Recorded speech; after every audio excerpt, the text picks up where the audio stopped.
My grave was dug up by a husky. It wasn't really a grave, just a small mound of earth. No one would ever know that a person was buried beneath that little mound. I summoned my spirit to try to drive it away. It looked at me twice and dug even more enthusiastically. It didn't matter, I was already dead, so I didn't care anymore. When it pulled out my pelvic bone, everyone in the park jumped in shock. The case of Emily, who had been missing for 10 years, was finally resolved. And Emily herself had mysteriously possessed the body of this stray husky. My senses returned, and I watched as the police organized the excavation.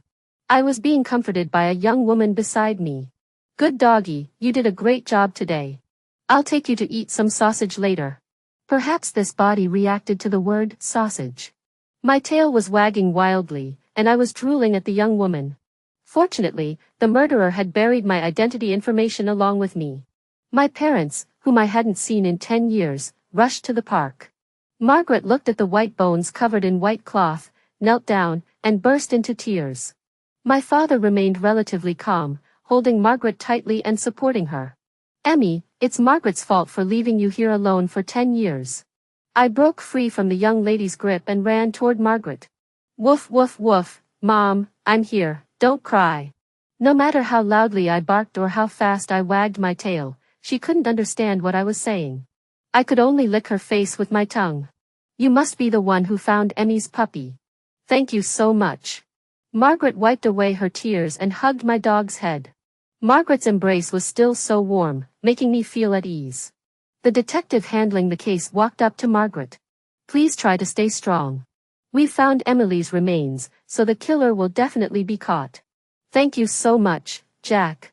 You never gave up, and will definitely cooperate." As expected of a university professor, she speaks with such poise.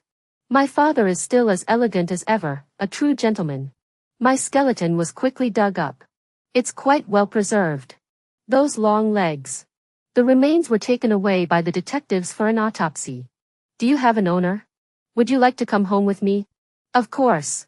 I'm Margaret's little treasure again. I remember telling Margaret before that I didn't want to be human in my next life. I wanted to be a happy little dog, carefree and worry-free. Then in your next life, when you see Margaret on the street, bark twice, and Margaret will pick you up and keep you." The words I spoke casually 10 years ago have come true. Dad, Margaret didn't go to the police station with the police. Instead, he took me to the pet hospital. How annoying, just reaching into someone's anus like that. Even though I'm a dog now, no, a big dog. "You're healthy, just a bit dirty. A quick wash will do." I finally understood why dogs bark when they're being bathed. It felt so insecure, like I was drowning. I clung to the handsome guy's shoulders and howled. "Woof, let me go." The guy got soaked by me, but he just sighed helplessly. Luckily, he's used to it. Finally, after the bath, during the blow-dry, I felt like the thunder was right next to my ears. "Woof woof woof woof woof woof, stop blowing, I'm going deaf." When they handed me over to my mom, the guy finally breathed a sigh of relief. My dad was already holding a big bag of stuff, all for me. The new leash I picked out myself was blue, so cute. "You and your sister like the same color. She's called Emmy, and you can be Bear. Your sister loves Bear the most." "Okay." I barked twice to show I was happy. "I'll hold the leash. They say this breed can't be stopped once they start running."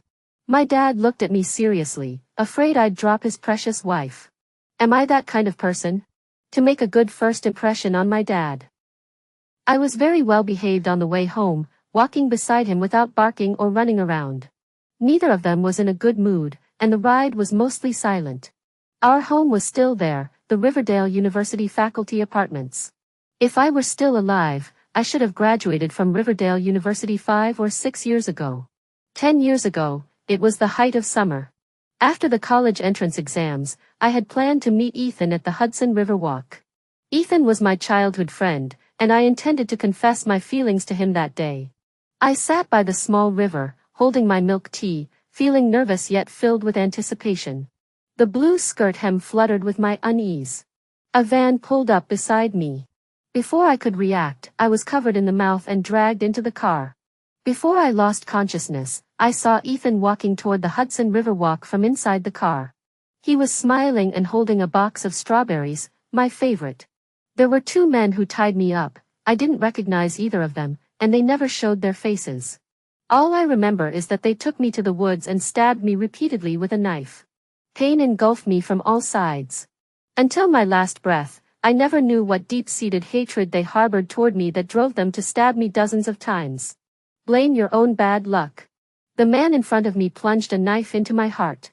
Choking, pain, numbness, death. The sound of cicadas still echoed in my ears.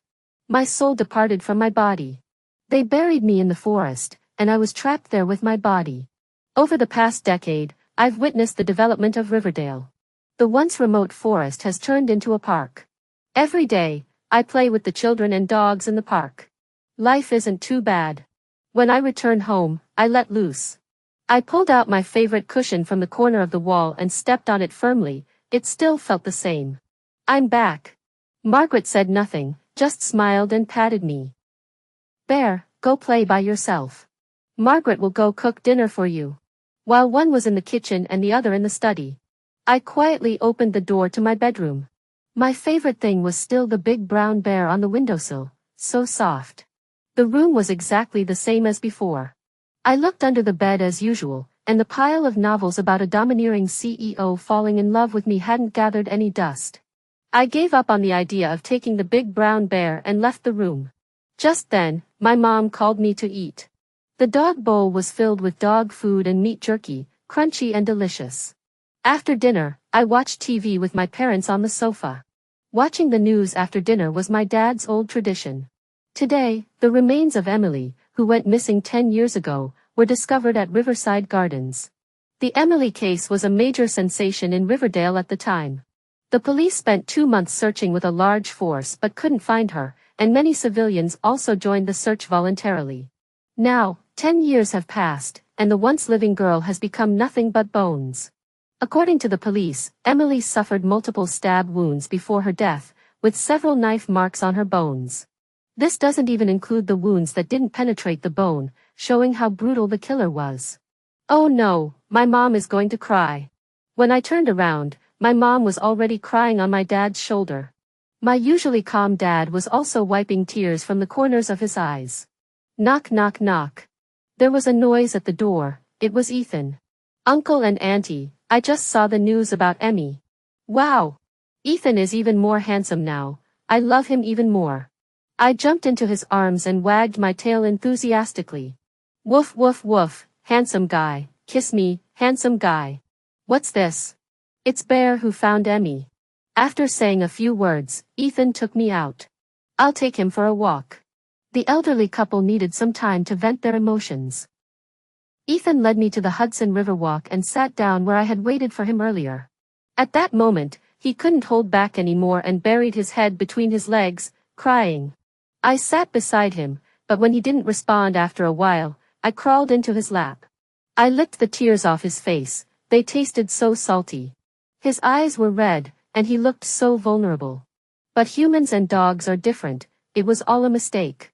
Ethan hugged me, burying his face in my dog neck. Woof woof woof, stop rubbing, I just took a bath today. Woo woo, I'm dirty, I don't want to take a bath. Thank you. Otherwise, how much longer would Emmy have had to stay there alone? She never once looked for me in all those years. I couldn't even dream of her. Is she blaming me for not coming sooner? If I had come sooner, maybe I could have accompanied her on the path to the afterlife. Why can't I speak properly? Spit, spit, spit. Why am I cursing myself? Hearing him say that, I felt lucky that he had come a step too late. It had nothing to do with him, and he didn't need to lose his life for it. I was going to confess my feelings to her. I've read the love letter in my hand over and over again, wanting to read it to Emmy. If she had agreed, maybe we would have a little dog now. She loved fluffy animals the most. This murderer. Why did you kill me? I must get my hands on that love letter. Ethan held me and cried, telling me bits and pieces about the past 10 years. He had been studying at Riverdale University and was already pursuing his PhD. That's great, just like he always wanted. I remember him saying he wanted to follow in his elders' footsteps and continue his studies at Riverdale University. I said, I'll stop studying after college. I want to study archaeology and travel all over the country. Then I'll wait for you in Riverdale. Time really flies. 10 years have passed. The naive and innocent teenager has grown into a man who can stand on his own 2 feet. After he composed himself, we got up and prepared to go home. On the way, he bought a balloon and tied it to a string. Just as childish as ever. Tonight was like a fleeting dream for them. After venting their emotions, life must go on. A week later, my remains would be returned. My parents had already chosen a grave for me and specially selected a pink urn. The burned skeleton was still quite large. The staff had to knock on it before they could lift it and place it in the urn.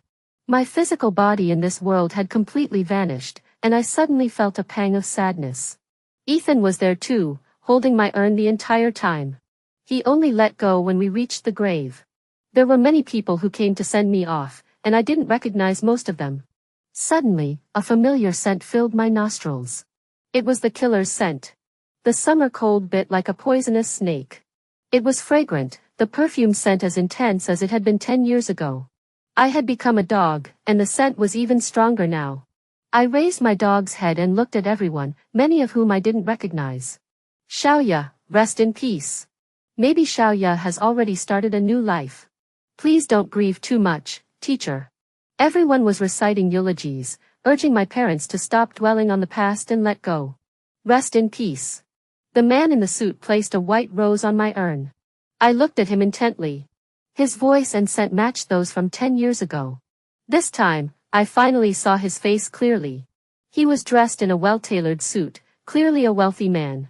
His face was ordinary, nothing special. His eyes were narrow, and his face had some pockmarks from acne. He wore a pair of gold-rimmed glasses, giving him an academic air. I could see less and less clearly. My head was spinning. Was the corner of his mouth curling up? The world spun, and I quickly realized there was something wrong with the flowers. I rushed to the urn, picked up the white rose, and started tearing it apart. I tore the petals off one by one, and inside the bud was a small red crystal. I didn't know what it was. But after I chewed the petals to pieces, the dizzy feeling disappeared. No way, you killed someone and now you don't want me to be reincarnated? You're so afraid I'll come back as a ghost to haunt you, yet you still dared to kill someone? My sudden actions disrupted everyone's thoughts. The man in the suit glared at me with hatred, as if he wanted to kick me. My mother pulled me close and hugged me, crying. Bear, stop causing trouble. Let your sister go in peace. I felt wronged but couldn't express my feelings. We couldn't communicate, and the dog sighed. I could only stay quiet in my mother's arms, watching the man talk to another man in the distance before leaving. The other man he was talking to must have been his accomplice from back then. This worried me greatly. The murderer was someone close to my parents. I feared they might come after my parents again. On the way home, I was in a bad mood and couldn't even run properly. Return to the world, you must cherish your life. One wrong step, and you'll be reduced to ashes. An old Taoist priest sat by the roadside, staring at me with a mysterious expression. Woof woof woof, that's spot on. Master, please tell my fortune. Perhaps those words were unlucky. My mother glanced at the Taoist priest and dragged me away. I dared not linger, turning back 3 times as I walked. I will wait here for you. Woof, all right, I'll come tonight. I had already planned to go find Ethan at the appointed time and have him take me out for a walk. Then I would bring him here. Perfect. Ethan took me to the small park, ready to take me for a walk. I suddenly broke free from the leash and ran toward where I had seen the Taoist priest earlier. The old Taoist priest was still sitting there. You've come. I walked up to him and sat down. The rose you received today was taken from my hands. The person who asked for it said there was a ghost causing trouble, so I gave it to him. I never expected it would almost harm you. I've cast a fortune for you. If you let go of the past, you can live out your days in this body. Woof woof, thank you, master. I understand. I've said all I need to say. Let's part ways here. The Taoist rose, patted my dog head, and left me with a towering figure. I ran back to find Ethan. When I returned to the small park, I heard Ethan's voice shouting hoarsely. I ran toward him, and he scolded me angrily. Where did you go? Did you even know to come back? He hit my dog head several times. I had done something wrong and dared not resist, just whimpering a few times. After venting his anger, Ethan collapsed beside me and hugged me. Bear, you must never do this again, understand?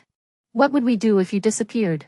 At that moment, I understood why the master had given me that instruction. I rubbed my face against Ethan's. All right. I'll stay by your side from now on. Emily has been dead for 10 years. Everyone should have forgotten her and moved on with their lives. Now there's only Bear, the mischievous dog who tears up the house. I never expected trouble to find me. As soon as I got home, I saw the man in the suit sitting on the sofa. Xiao Jun. This is our Bear.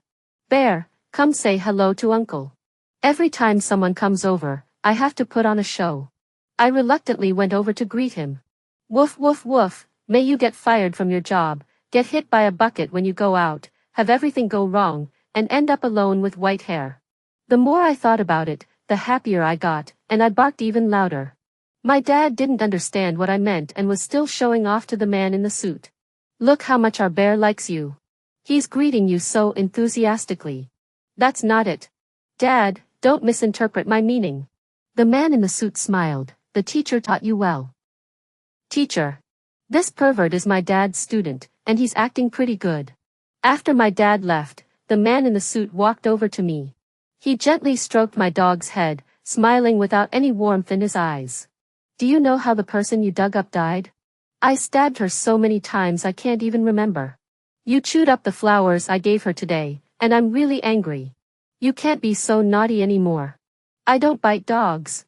After saying that, he left. Teacher, I have something to do. I'll go first. During dinner, my mom was still confused. Robert wasn't the one who stopped talking to you after you refused to let him join the project? Why did he come to Emmy's funeral this time? I don't know.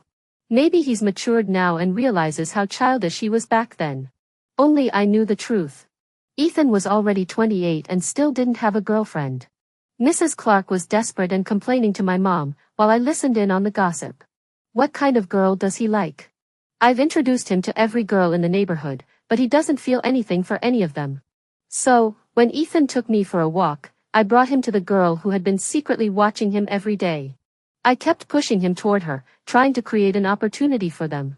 Ethan, to apologize, offered to buy the girl a drink. The girl held my hand and stood outside. Good dog, good dog. If we end up together, I'll feed you delicious food every day. Even though she agreed, I wasn't very happy. If only But I didn't get another chance. After Ethan bought the drinks, he wanted to take me home. I refused to let go of the girl. If we left now, there would be no chance of anything happening. So Ethan had no choice but to invite the girl to take me home. Thank you. Bear must really like you. Why don't you come in for a cup of tea? I hadn't been to the Sue family's house in a long time. No one was home, so I quickly slipped into Ethan's room. I wanted to look through the love letters I'd been writing for so long. His room was still as clean as ever. Based on my knowledge of Ethan, I found a cardboard box under his bed. Inside were all the little notes we had written to each other, along with various photos of me, but not the love letter. Bear, come out and have a snack. Ethan was standing at the door as if he had been there for a long time. The girl was drinking tea in the living room and got up to look around. There were many photos on the wall cabinet, and the girl immediately noticed the one of Ethan smiling brightly with a girl beside him. Who is that? The person I like. The girl didn't believe him. I've never seen this person with you before. She's been a star for 10 years. I'm sorry. It's okay, she's always been with us.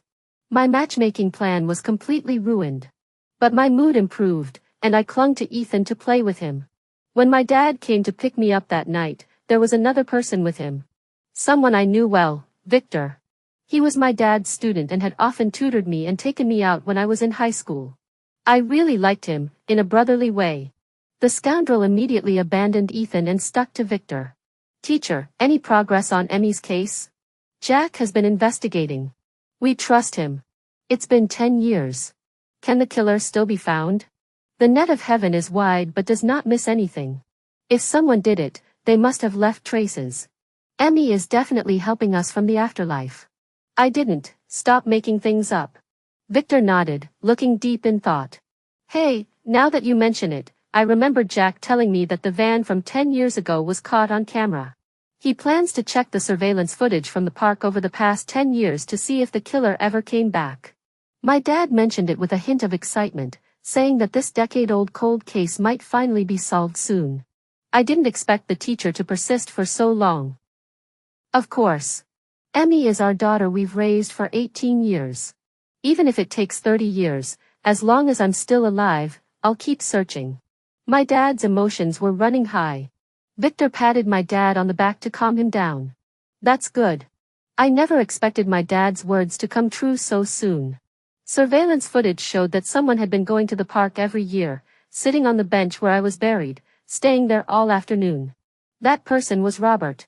But when the police found Robert, he was already dead. He had died before the police even suspected him. All of this was told to us by Jack. Robert died a horrible death. His head was placed in front of my tombstone, his eyes wide open, staring at my name. That's so freaking scary. I watched as Jack showed my dad the photos. It was so bloody. But there was a bouquet of flowers next to Robert's head, exactly the same as the ones he had placed on my urn last time. I immediately knew that Robert had been killed by his accomplices. I hadn't done anything, but things were still heading in the wrong direction. And I didn't know who the other person was.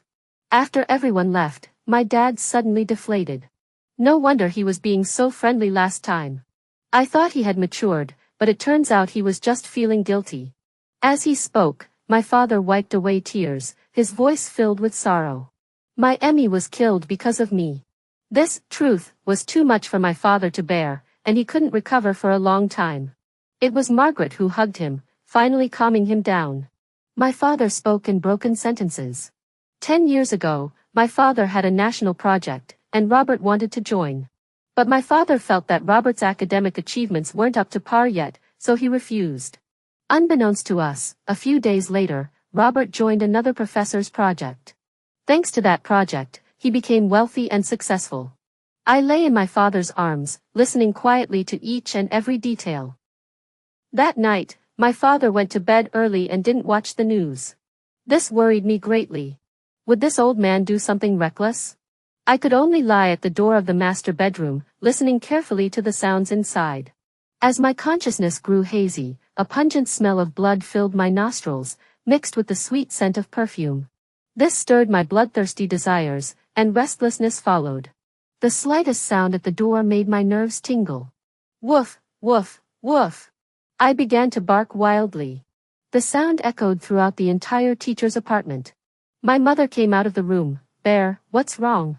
Her gentle touch couldn't ease my anxiety. I stared intently at the dark door. My father also came out of the room and quickly understood what I meant. The two of them entered the kitchen one after the other, holding kitchen knives in their hands. Squeak. The door opened, but there was no one there, only a severed hand. It was holding a piece of paper. My mother was startled, and the knife in her hand clattered to the ground. Ethan, who was across the hall, hurriedly opened the door and witnessed the scene. Ethan immediately called the police. Uncle and aunt, come inside quickly. Jack arrived quickly, and Ethan returned to his own home to assist the police with their investigation. My parents were deeply shaken and could barely speak coherently. It was Bear who had been barking at the door all night. We felt something was wrong, so we opened the door and saw the hand. Captain, this hand might belong to Robert. The note says, I used this hand to stab the knife into Emily's heart, but we'll need to wait for the forensic team to take the severed hand back and compare it with Robert's head. My mom stopped trembling as soon as she heard it was Robert's hand. She picked up the kitchen knife on the table and tried to chop it. My dad didn't stop her. Instead, I helped Jack drag my mom away. Woof woof woof.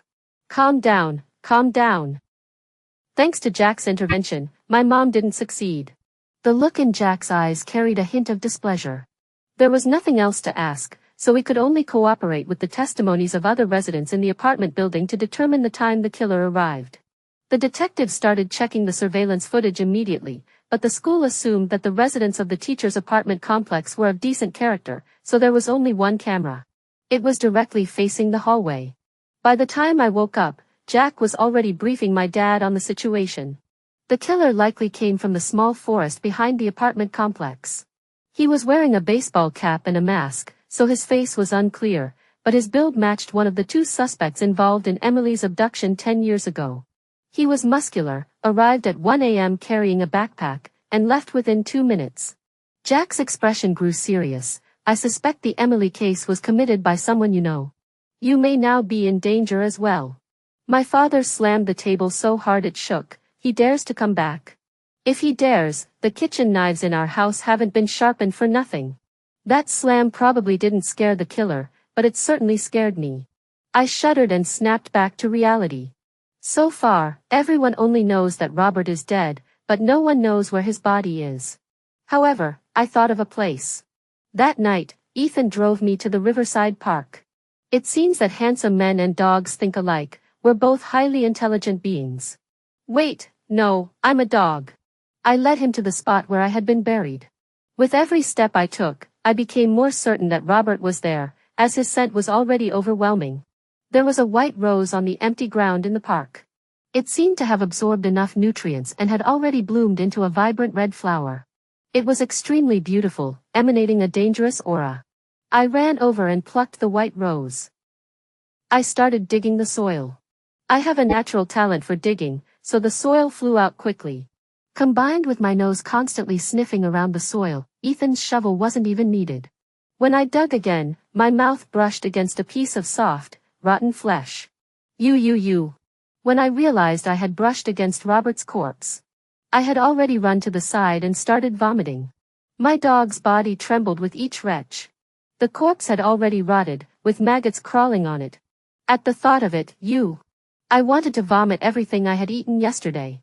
If I had known, I wouldn't have tried to show off and let Ethan dig. By the time the police arrived, I was lying beside him, vomiting bile.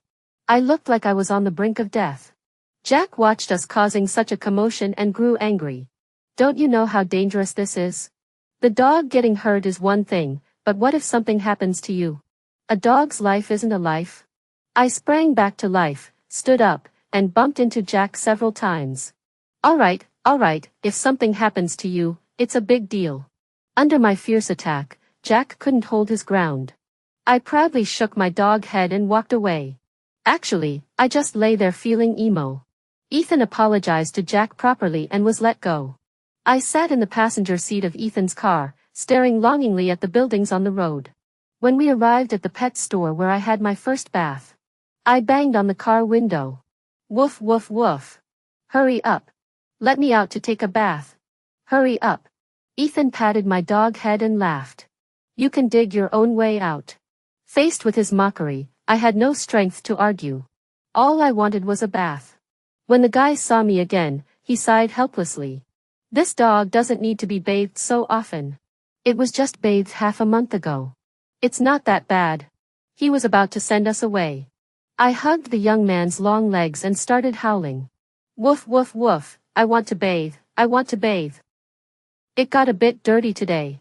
Let's bathe it. I'll pay extra. Under the pressure of money, the guy finally gave in.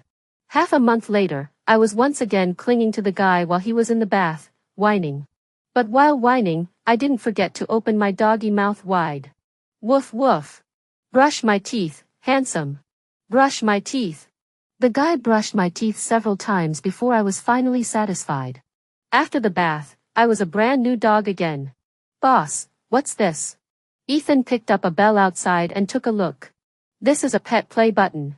Once it's linked to your phone, when the pet presses this button, the owner's phone will receive a notification. Wow! That's so advanced.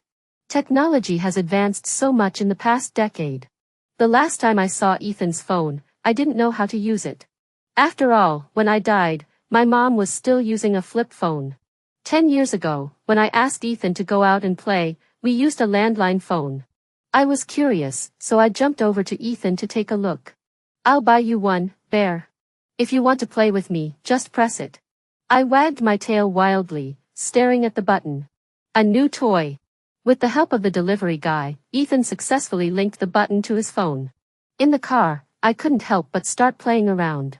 I pressed the button hard, and then I heard Ethan's phone ringing over and over again. Bear, you can't press this button like that when we get home. Only press it when you really want to find me. Of course, I'm a good boy. When I got home, I placed my new toy next to my dog bowl. Just looking at it made me happy. Riverdale University found out what happened at my house and decided to give my parents a few days off. My dad waved his hand at the principal. No need. I want to see who's going to kill who. This old man got up at 6:30 every morning for several days in a row, dragging me and my mom out for a morning run. He said he wanted to exercise. He doesn't really think his old arms and legs can stop anything, does he? While my dad was busy building his body, I started my own project, grinding my teeth. When my mom took me grocery shopping, I stared at the beef bones with gleaming eyes. My mom thought I wanted meat, so she cooked it for a long time. At lunchtime, she served me a bowl of beef. But what I wanted was the bone. I did the second most despicable thing I've ever done in my life. I rummaged through the trash. The first was eating dog poop. I pulled the beef bone out of the trash and started chewing on it. It wasn't until then that my mom finally understood what I wanted. Hey, old Zhang, look at Bear chewing on a bone. Do you think he'll choke on it? My dad took off his glasses and looked at me. It's fine. Dogs are supposed to eat bones. Maybe he's in his teething phase. Just give him a bone every day from now on. My mom was skeptical, so she watched me all day. Seeing that I wasn't choking, she finally believed I was really teething. Victor heard the news and has been coming over more often lately. He said he wanted to accompany the teacher and his wife and protect them. However, Victor has changed a lot lately. When no one is around, he always has a stern expression. His entire body exudes a low-pressure aura. I dare not approach him. He makes me feel very uncomfortable. It's not physical, it's a kind of soul-crushing pressure. But when my parents appear, he transforms into a cheerful, smiling person. As eerie as that blooming white rose. Indeed, only Ethan can be so consistent in front of me. The scoundrel no longer likes Victor and has turned to Ethan's embrace. Victor is undoubtedly my father's favorite student. Every time he came over, my dad was much happier than usual, chatting away with him about all sorts of things I didn't understand. Hey, do you regret following me on this project for so long? Many of your classmates from the same year are making a fortune, but you're still like this. My dad always spoke so directly. Victor smiled. No regrets. I get to keep learning from my teacher, something others would beg for. Plus, the teacher is like my father. How could a child ever leave their father? Those words moved me to tears. Though I've long been away from my parents, having such a student is a blessing for my dad. My dad was also deeply moved. That night, he dragged Victor out for drinks, vowing to take him under his wing for life. I could tell that Victor was truly happy tonight, not just pretending. Robert died from a single stab to the heart. Just like how I died. What a glorious death. Tonight I'll have to brag about this for a few more bowls of dog food. My mom slammed the table, furious. What? Is the murderer provoking us? Stop overreacting all the time, will you? My dad took a deep breath to calm his heart, which had been scared by my mom. He didn't look like this when he slammed the table earlier. After my mom calmed down, Jack continued. We compared the knife marks with the ones on Emmy's body and deduced that it's the same model of knife, or possibly the same knife. What clues does the knife provide? Jack shook his head. This type of knife is uncommon, with serrated edges.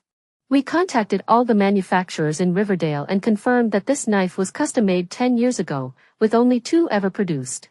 2, and custom-made? That should be easy to find. It's been too long. The manufacturer was just a small workshop at the time and didn't register any information. He only remembers that the handle had a small red crystal embedded in it.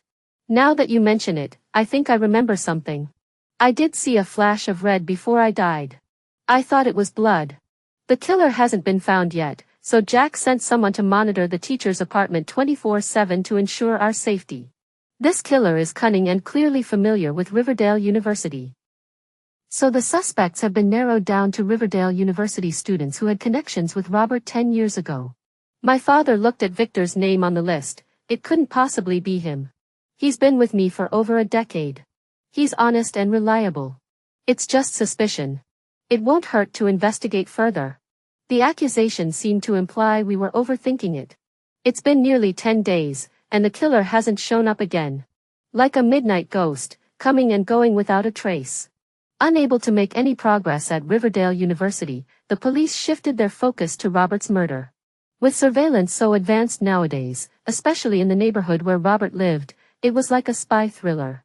There were surveillance cameras everywhere, and every household had them installed. The surveillance footage in their neighborhood is kept for a year, and we checked all the footage from the past year. We found that Victor visited Robert frequently during the time Emmy was discovered, and 10 years ago, it was Victor who introduced Robert to Professor Lee's project. Aside from those 2 time periods, the two had no contact. Finally, the figure in the surveillance footage matched Victor's, and we compared it to the footage of Victor when he came to your house. Their walking styles were identical. This suspicion was like a thunderbolt for my dad. Why would he kill Emmy? He used to say she was his own sister. It wasn't just my dad who was shocked, my mind was also in complete disarray. Why? But upon closer inspection, there were clues. I didn't even tell my parents about my plans to meet Ethan at the Hudson River Walk. Yet the two of them went straight to the Hudson River Walk. It was because I had been treating Victor like a real brother at the time and asked him what kind of gifts boys liked. So, who are we giving Emmy to? The Sue family's son, right? He had been teasing me and pressing me for details. I blurted out, I've arranged for him to meet me at the Hudson River Walk tomorrow. In the end, Victor didn't say anything, just patted my head. To avoid alerting him, Ethan didn't know about this either. Victor wasn't usually at Riverdale University, and even my dad didn't know what he was up to.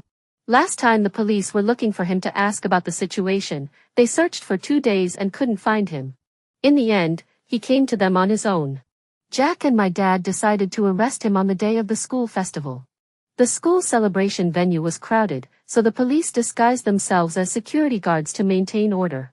Their main goal was still to arrest Victor. There weren't enough people, so everyone around the apartment went to the venue to help out. I stayed home with my mom, waiting for news. The school celebration was lively, and I could hear the sound of fireworks from the venue in the distance. The sun was shining brightly outside, making me feel lazy and sleepy. Today was truly a good day for sleeping. Knock knock knock. My mom got up to answer the door. Who is it? I stretched lazily and heard my mom fall to the ground with a scream. It was Victor. My mom got up from the ground and ran to the kitchen to grab a kitchen knife. Why did you kill Emmy? Say something. Did I and your teacher treat you badly? You're going to kill our only daughter. How could you be so cold-hearted after Emmy called you big brother for 2 years? Victor closed the door and pulled out the from his pocket. No. I immediately ran to the dog bowl and started frantically pressing the buttons. Ethan, you have to receive my distress signal. Hurry up and bring Jack over here. I stood in front of my mom and glared at Victor. Even a dog is so loyal. I envy you guys so much. Why do you get Dad's love and attention, while I'm just his student? It was the first time I'd seen him so emotional. But who was his dad? Calling my dad like he's his dad? What does that mean?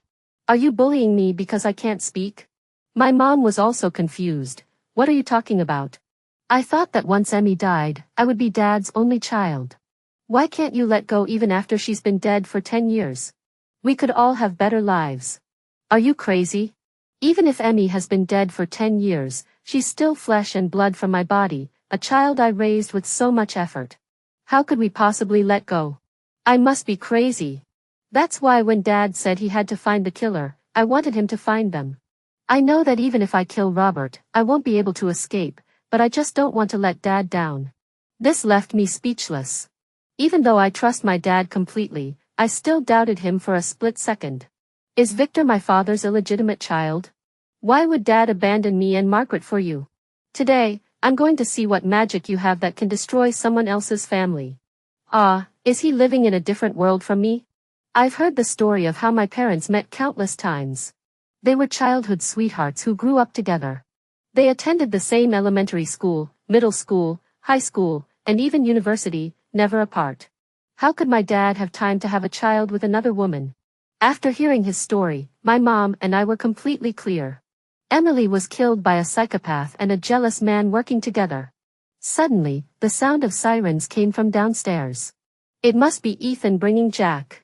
Victor heard the sound and immediately raised the knife toward my mom. If he wanted to hurt my mom, he'd have to ask me first. I lunged at him, my sharp teeth sinking into his arm. I tasted blood for the first time, and it made me go wild like a dog. Victor was bitten and had to switch hands to stab me with the knife. I screamed in pain.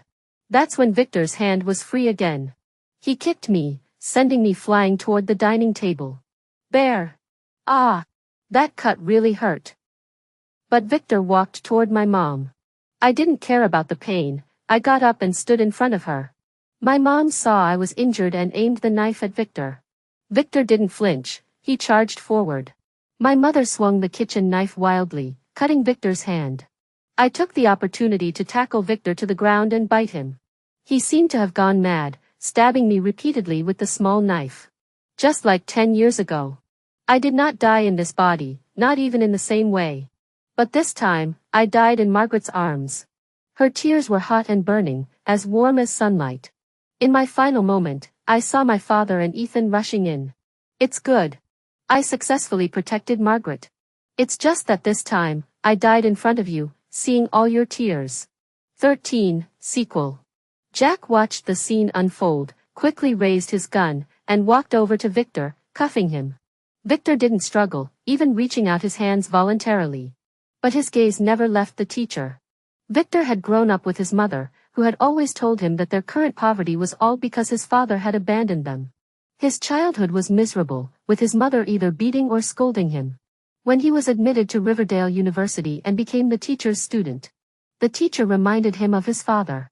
Over time, he began to see the teacher as the father who had abandoned him and his mother. The teacher's wife and children were the ones who had taken away his father's love. He killed Emily to regain that love. So 10 years ago, he recruited Robert, who had been rejected from the teacher's project. Robert had already wanted to take revenge on William, and Victor was going to introduce him to Professor Lee's project. Why not? The two reached an agreement and vented their emotions on Emily. Over the next 10 years, the two had no further contact. Victor's mind had completely broken down, and he developed an obsessive possessiveness toward his teacher. When the police searched his home based on the address he had provided, they found the middle of the room filled with formaldehyde, containing the body of a middle-aged woman. A dagger was still lodged in her chest.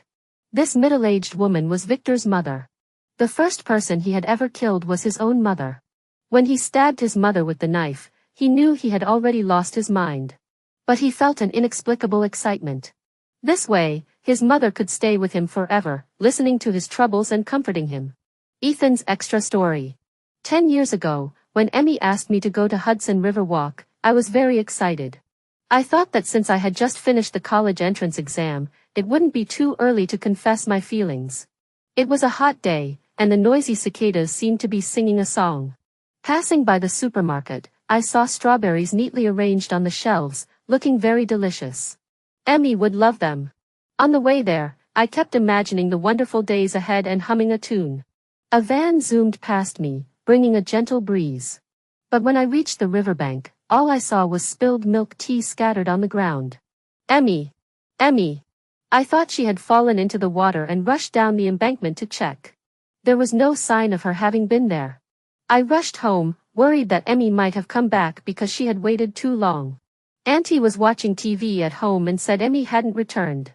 I immediately told her about Emmy going missing. Auntie called Uncle, who was still at work, and took me to the police station to report it.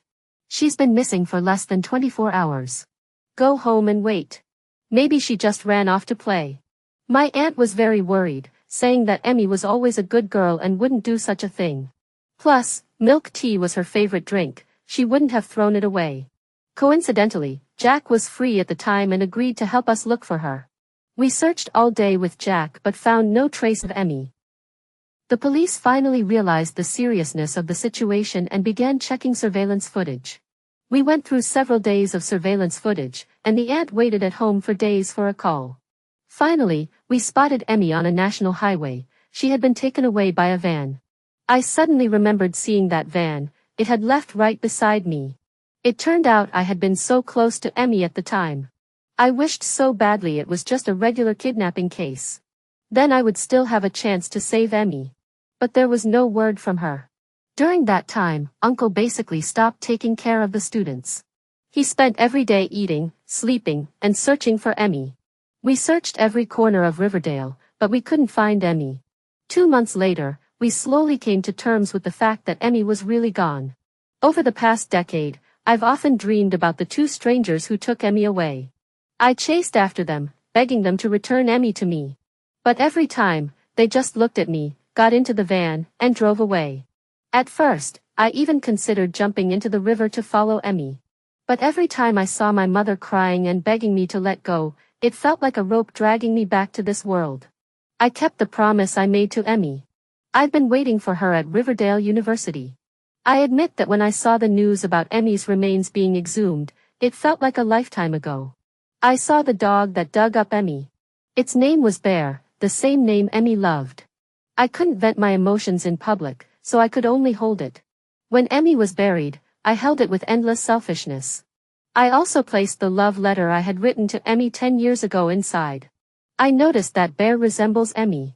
At home, it always loves lying on that cushion, and I can see Emmy's shadow in it at every moment. Especially when Bear skillfully slips into my room and opens my secret drawer. This must be my Emmy. A ridiculous thought, yet I cannot shake it off. I stood at the door for a long time before finding my voice again.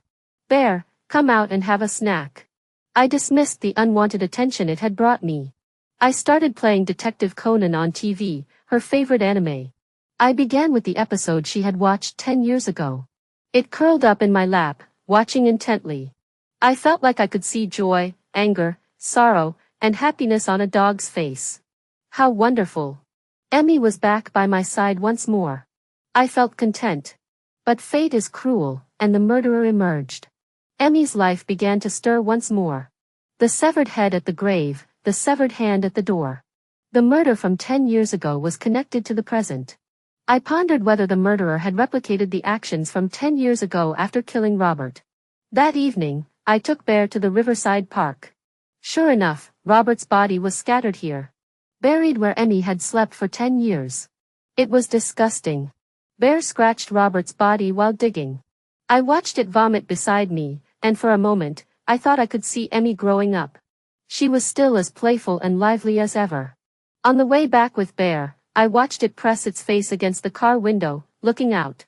Seeing it anxiously tapping on the window when it spotted the pet store was especially cute. Hearing its howls while it was being bathed, I stood outside the door laughing uncontrollably. I spotted a bell I liked, so Bear could find me if it needed anything. It was happy, and I was happy too. Life went on quietly. I took it out to play every day. I took it to experience the changes in Riverdale. I thought life would continue like this forever. Until the school anniversary. I stood in the auditorium, feeling my phone vibrate and ring incessantly. It was the special ringtone I had set for Emmy. Terrible thoughts flashed through my mind over and over again. I immediately notified Jack at the door. I ran toward the apartment. My nose burned, and my heart felt like it was about to jump out of my mouth.